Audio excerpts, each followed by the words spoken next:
Eh bien, l'anecdote qui m'a marqué, parce que finalement, ce qui compte, c'est ce qui est resté, c'est l'anecdote suivante. Nous étions à Grenoble et nous allions visiter quelque chose de très technologique qui est le synchrotron, avec des discussions qui tournaient autour de la compréhension des phénomènes. Nous étions tous plus ou moins incompétents en réalité dans cette matière. Et dans le fond du bus, lassé de cette discussion avec Chantal Marchand, nous avons discuté du blanchiment d'argent dans les pizzerias de Grenoble.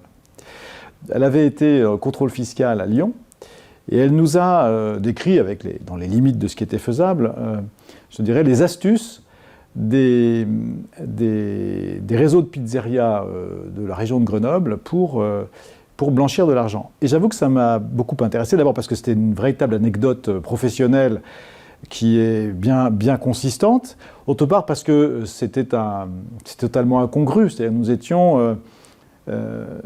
ne pensions pas une seconde qu'un restaurant pouvait servir de lieu de couverture et de lieu de blanchiment.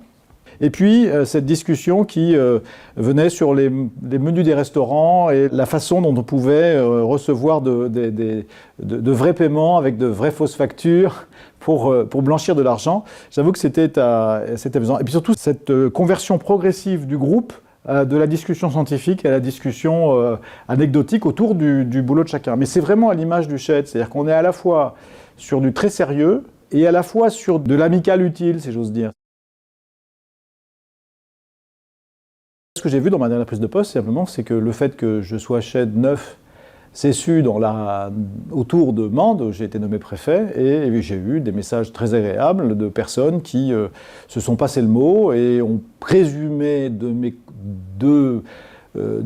mes compétences et peut-être surtout aussi d'une faculté d'empathie.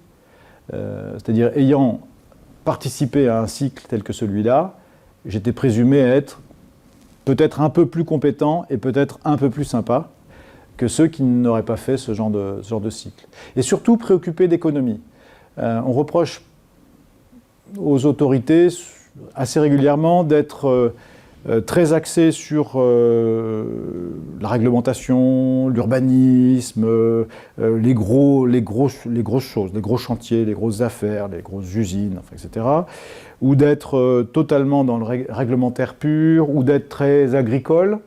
Mais ce champ de l'économie, je dirais, de la PME, de la connaissance de ce qu'est le tissu économique, de cette vision dynamique de la société en dehors des questions sociales, réglementaires et de grands projets, je dirais, c'est quelque chose dont il est souvent dit que les autorités ne s'y intéressent pas assez. Et là, j'étais présumé m'y intéresser au premier jour.